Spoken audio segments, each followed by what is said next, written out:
Bismillah, alhamdulillah, wa salatu wa salam ala shafil anbiya'i wal mursalin, nabiyina Muhammad wa ala alihi wa ashabihi ajma'in. Allahun e falenderojmë, selamet dhe salavatet qofshin për me të dashurin tonë Muhammedin sallallahu alaihi wasallam, familjen e tij, shokët e tij dhe gjithë ata që pasojnë atë deri në ditën e gjykimit. Transmetoni Ibn Abbas radhiyallahu anhu, të cilin hadithin e shënon Imam Buhariu, thotë që Ibrahimi alayhi salam kishte shku në vizitë tek Ismaili alayhis salam dhe e gjeti në hijen e një pemë i cili po amprehte një farë shtize dhe afër Zemzemit. Kur e pa, u ngrit Ismaili dhe e përshëndeti babën e tij Ibrahimin alayhis salam, ashtu qysh e përshëndet i biri babën apo edhe baba të birin.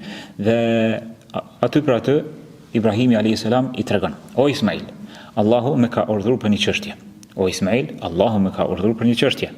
Dhe me të dëgjuar këtë fjalë, Ismaili alayhis salam i thotë: "Zbatoje atë çfarë ka urdhëruar Zoti yt, o babai im."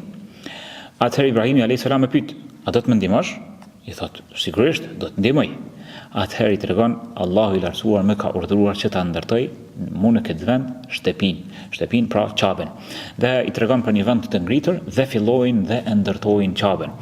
Ismaili edhe i ngrisin ato themelet e Qabes dhe ndërkohë Ismaili i asjellte gurët dhe Ibrahimi alayhis salam i vendoste në shtëpinë shajt të Qaben duke ndërtuar. Këtë skenë Allahu i lartësuar një pjesë të saj na e tregon në surën Bekare.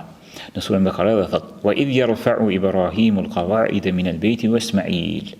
Kur Ibrahimi dhe Ismaili i ngritinin themelet e Qabes. Parmendoni tash këtë skenë të ndërtimit të gjës më fisnike në faqen e dheut Qabes së bekuar, shtëpisë Allahut të lartësuar, dhe Allahu i lartësuar ka përdorur këtu një folje idh yarfa'u, e ka përdorur në kohën e tashme që na përshkruan një gjendje të ndërtimit, pra procesin e ndërtimit prej Ibrahimit dhe Ismailit, për këtyre dy pejgamberve të mëdhej të Zotit. Ndërkohë që Ibrahimi alayhis salam ishte babai të gjithë profetëve, imami i monoteistëve, Khalilullah, i dashur i afërt i Allahut të lartësuar, dhe Allahu i lartësuar e përshkruan lutjen e tij, duke bërë një vepër shumë madhështore, një ibadet të madh, duke ju bindur Allahut të lartësuar. Në anën tjetër e tregon Allahu i lartësuar disa prej lutjeve të Ibrahimit alayhis salam. Lutja parë është lutja që Allahu i lartësuar t'ja pranoj këtë vepër. Dhe këtu është edukata të cilën ne si besimtar në muajin e Ramazanit, ku pas kryes së çdo adhurimi duhet ta lutim Allahun e lartësuar të na i pranoj ato adhurime. Se nuk është çështja që vetëm ti realizojmë, po në pyetje është edhe më kryesore është që Allahu i lartësuar t'i pranoj prej nesh. Ndërkohë Allahu i lartësuar thotë: "Rabbana taqabbal minna innaka antas samiul alim." E përmend Allahu i lartësuar lutjen e Ibrahimit alayhis salam dhe të Ismailit: "O Zot, pranoje prej nesh. O Zot, pranoje prej nesh se ti je me të vërtetë as-sami al-alim, je gjithë dëgjuesi edhe i gjithë dituri. Je ai i cili i dëgjon lutjet tona, i dëgjon përgjërimin ton, i dëgjon zërin ton. Je ai më i dituri për atë çfarë gjendet në brendësinë tonë, në zemrat tona, për sinqeritetit, për bindjes, për shpresës, për tevekulit, për adhurimet të cilat ti kushtojnë vetëm ty dhe jemi të liruar nga çdo kusht tjetër përveç teje. Këtu e shohim që besimtari edukohet në lutjet të cilat Allahu i lartësuar i ka përmendur në Kur'an, për lutjeve të pejgamberëve apo lutjet e besimtarëve tjerë të mirë. Allahu i lartësuar, sikur don me na tregu neve, nëse Ibrahimi alayhis salam me pozitën që e ka pas bashkë me Ismailin e kanë kryer një urdhër të Allahut të lartësuar me të cilin i ka urdhëruar në ngritjen e Qabes, e kanë pas derdhë dhe preokupim që Allahu i lartësuar t'ju pranoj, atëherë ne të tjerët krahas tyne, të cilët jemi nën ta, çfarë do vepre që ti e ka bën, sa do e mirë ajo qoftë, duhesh ta kesh preokupim dhe mos të heqesh prej mendjes që Allahu i lartësuar më ta pranoi atë vepër. Dhe e shohim se çysh Ibrahimi alayhis salam e ka përmend: "Innaka antas samiul alim", je gjithë dëgjuesi, i ka i dëgjon lutjet tona, edhe alim dhe e din gjendjen tonë. Pra, Allahu i lartësuar na tregon edhe një ajet tjetër ku tregon duke i përshkruar robërit e tij të devotshëm, thotë: "Innal ladhina hum min khashyati rabbihim mushfiqun." Ata robër musliman të devotshëm, besimtarë të cilët nga frika e Zotit të tyre janë të drujtur, janë të friksuar. "Wal ladhina hum bi ayati rabbihim yu'minun", besojnë në shenjat e Allahut, në ajetet e Allahut. "Wal ladhina hum bi rabbihim la yushrikun", nuk i bëjnë shirk Allahut të lartësuar. "Wal ladhina yu'tuna ma atau wa qulubuhum wajila annahum ila rabbihim raji'un, dhe japin për asaj për pasurisë të cilën Allahu i lartësuar ju ka dhënë, ndërkohë zemrat e tyre dridhen nga frika se tek Zoti i tyre do të jetë kthimi. Shënon Imam Tirmidhiu pe Aisha radhiyallahu anha, Allahu qoftë i kënaqur me të, bashortja e pejgamberit sallallahu alaihi wasallam, e cila ka pyetur pejgamberin për kë është fjala me këtë ajet, që edhe i japin, edhe zemrat e tyre friksohen për kthimin e tyre tek Zoti. Mos është fjala për ata të cilët pijnë alkool, apo për ata të cilët vjedhin.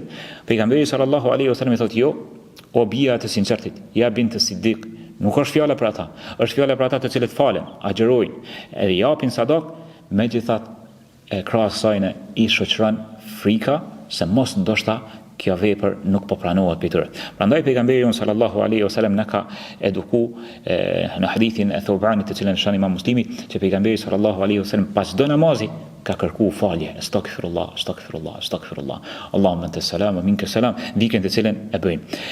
Ma habitshme është kjo për të cilës e shohim tek Ibrahimi alayhis salam, të cilën do ta përmendim në vim, është që leçe ka kërku me ia pranu Allahu i lartësuar, po ka kërku edhe falje dhe ka kërku që të pendohet tek Allahu i lartësuar.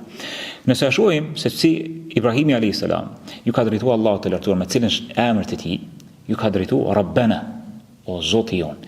Thot Ibn Taymija, çdo vepër të mirë, çdo gjë të mirë që robët e kanë prej Allahut të lartësuar, është e përshtatshme të thirret Allahu i lartësuar me fjalën Rabb, me emrin e Allahut Rabb. Nga se Rabb është kujdestari, është ai që kujdeset për robërit e tij. I ka krijuar, i furnizon, jep jetë, jep vdekje, i drejton çështjet e tyre.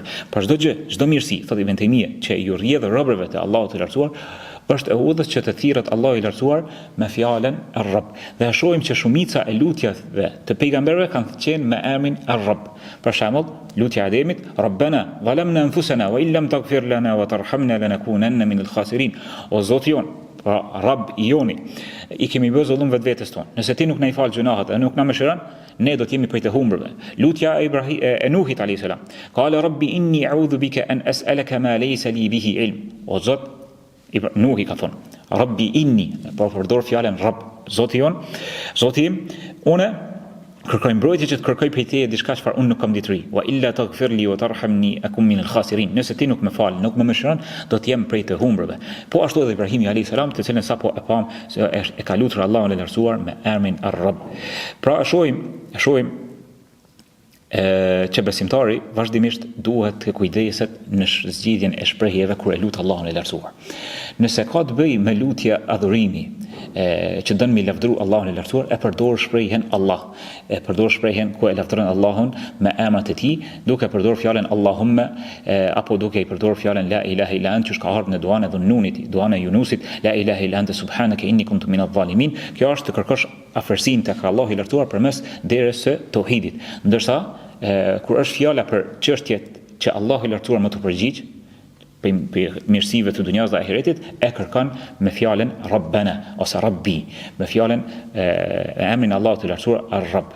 E shohim që Ibrahimi alayhis salam në fund të lutjes të cilën e ka lutur Allahun i lartësuar, t'ia pranoi ndërtimin e Ka'bës, e ka përmbyll innaka anta semiul alim, pra përmendëm që ti e dëgjon lutjet tona, i dëgjon përgjërimin ton, e dëgjon thirrjet tona dhe alim, e din sinqeritetin ton, e din bindjen ton për të cilën ne jemi të përkushtuar vetëm ndaj teje dhe ju kemi larguar çdo gjë tjetër përveç teje. Pastaj Ibrahimi alayhis salam në këtë lutje thot Rabbana waj'alna muslimaini, na bën neve musliman, që për qëllim është të nënshtruar. E bukura e kësaj pjese ku Ibrahimi alayhis salam kërkon që të vazhdoj t'i bëj musliman. Ata kanë qenë musliman, të nënshtruar, besimtar të Allahut të lartësuar, imam të monoteistëve, megjithatë prap kërkojnë që t'i forcojnë në këtë fe, edhe t'ja plotësoj të gjitha degëzimet e Islamit. E bukura kësaj lutje është që ka ardhur në surën Bekare. Sura Bekare si ngjyrim tërësor, ose objektiv kryesor e ka nënshtrimin dhe bindjen ndaj Allahut të lartësuar. Duke nisur nga tregimi i lopës, në therrjen e lopës tek Banu Israilit, që e kanë pas më përgjigj Allahut të lartësuar me therr atë lopë. Pa komplet surja Bekare e ka si nxjerrim kryesor është nënshtrimin dhe bindjen ndaj Allahut të lartësuar. Dhe në fund ku përmbyllen ajetet e fundit të surës Bekare, për të cilët do flasim në vim, si slogani i tyre është sami'na wa ata'na, dëgjuam dhe u bindëm dhe u nënshtruam.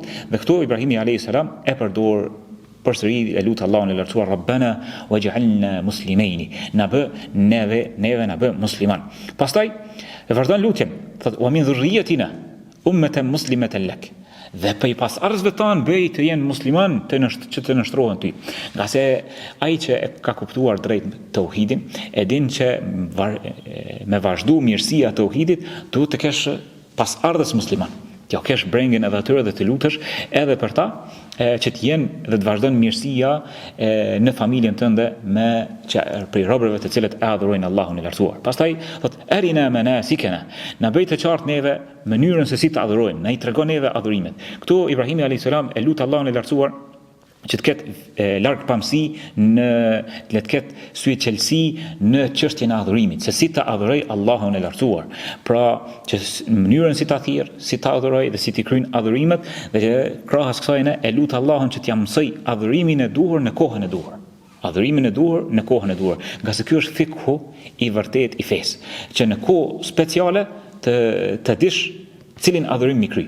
Pra kemi për shembull çështjen e Ramazanit, muaji i Kuranit, muaji i agjërimit, muaji i duave, muaji i shtrimit të iftarëve. Besimtari duhet ta di me cilat adhurime duhet të godasni këtë muaj që t'i shtohen veprat e mira. Dhe në fund, siç thash, Ibrahimi alayhis salam e lut Allahun e lartësuar që t'ia fal lëshimet, t'ia fal mangësitë. Kalon me një gradë të lartë të adhurimit që është e tobe. Thotë wa tub alejna. Na i fal neve, na mundësot të pendohemi. Innaka anta at-tawwabur rahim. Ti je pranuesi i pendimit dhe je i mëshirshëm. E shohim subhanallahu që Ibrahimi alayhis salam na edukon neve që vazhdimisht pas kryerjes së çdo adhurimi, brengën tonë duhet ta kemi që Allahu i lartësuar të na pranoj, që të vazhdojmë të jemi musliman të nështruar me ato adhurime neve pas arsit tanë, dhe të na mundësohet që të kërkojmë falje dhe të pendohemi për lëshimet tona. Sado që ne e ngrisim cilësinë e adhurimeve, prap lëjmë për të dëshiruar, nga se Allah i lartësuar është më i deni për adhurimet më të larta, ne nuk i kemi cilësore sa duhet që atë sa Allah i lartësuar i meriton. Dhe po ashtu, kur të shikojmë ne adhurimet tona që janë të pakta në numër dhe të pakta në cilësi. Allah i lartësuar, robërit e tij i ka eduku që të kërkojnë falje edhe në adhurime tjera. Pra pejgamberi jonë na edukoi në hadithin e Thubanit që të kërkojmë falje pas çdo namazi, astaghfirullah 3 herë. Allahu i lartësuar i ka eduku robërit e tij besimtarë qysh në haxh nga zbritja pe Arafatit. Thot Allahu i lartësuar, thumma fidhu min haythu afadha an-nasu wastaghfirullah. Zbritni prej nga zbresin njerëzit, pra nga kalimi prej kodrës i qëndrimit në Arafat, pasi që shkojnë në Muzdelife, Allahu i lartësuar i jep një urdhë tjetër dhe kërkoni falje. Në Arafat çfarë kanë kërkuar? Kanë bodua, kanë kërku falje, kanë pëndu, megjithatë përsëri kërkoni falje për lëshimet e mundshme që keni mujt mi pas. Pastaj Allahu i lartësuar përmend edhe lutjen e fundit të Ibrahimit alayhis salam në këtë kontekst, ku thot Rabbana, Zoti jon, përsëri e lut Allahun i lartësuar me Rabbana. Kërkon të afrohet tek Allahu i lartësuar dhe thirr Zotin me emrin e Rabb, që ka pas dietarëve të cilët thanë që kanë thonë që është prej emrave të mëdhenj të Allahut të lartësuar, që kur lutet për ta, përgjigjet. Kur lutet përmes tij, përgjigjet Allah. Thot Rabbana wab'ath fihim rasulan minhum. O Allah, dërgoje unë të dërguar nga mesi i tyre. Yatlu alehim ayatik. Ja u lexon shpalljen tënde atyne. Wa yuallimuhumul kitab, dhe ja mëson librin, wal hikma, dhe urtësinë, wa yuzakkihim, dhe i pastron. Innaka antal azizul hakim, ti je gjithë fuqishëm, je i gjithë urti. Pra Allahu i lartësuar tash një herë lypi Ibrahimi alayhis salam që t'ia mësoj atine mënyrën si t'i kryjnë adhurimet. Tash po don që t'ja mësoj edhe njerëzve pas vdekjes së tij, t'ja dërgon Allahu i lartësuar një të dërguar që të vazhdon mësimi i hajrit dhe i shpalljes edhe tek pas arzit e tij. Dhe andaj e luti Allahun e lartësuar t'ja lexoj librin për shpalljen, el hikme, dobit, sunetin që nxjerret nga shpallja, yuzakkihim, tezkia që është pastrimi, që është të punosh në bazë të shpalljes, në bazë të Kuranit dhe sunetit, dhe Allahu i lartësuar po thot wab'ath fihim, dërgoja atyre që përfshin të gjithë njerëzimin, dhe thot një të dërguar minhum, prej gjirit të tyre, prej mesit të tyre. Pse përmend Allahu i lartësuar ta? Pse përmend Ibrahimi alayhis salam pas këtë shprehje, ku Allahu i lartësuar që thon në lutjen e Ibrahimit alayhis salam në surën Bakara, minhum, mirë që ta njohin, ta dinë sinqeritetin e tij, ta dinë se është i vërtetë në fjalët e tij për pejgamberin ton sallallahu alaihi wasallam, dhe vjen pejgamberi jon është si pranimi i lutjes të Ibrahimit alayhis salam. Po ashtu ndjen dhe mshuri për udhëzimin e tyre. Nuk është arrogant mos sjell me vrasësi ndaj tyre, po bën sakrificë me mishë me shpirt që më udhëzu ata. Pastaj i një ata dikush që vjen nga mesi një populli e njeh çfarë natyrshmërie kanë, çfarë natyre kanë dhe din çysh më u qas. Dhe pastaj këmbgul për udhëzimin e tyre. Dhe kështu ishte edhe pejgamberi jon sallallahu alaihi wasallam në mënyrën e shpalljes së tij. Lutim Allahun e lartësuar të na mundsoj që ta thirrim Allahun e lartësuar përmes emrit të tij Ar-Rabb dhe ta lutim Allahun e lartësuar që të na pranoj adhurimet tona, të kërkojmë falje vazhdimisht dhe të kërkojmë që edhe ne qëndrojmë në fenë islame, po edhe pasardhësit tanë ta ndjekin fenë islame. Aqulu qawli hadha astaghfirullaha li wa lakum fastaghfiruhu innahu al-ghafurur rahim.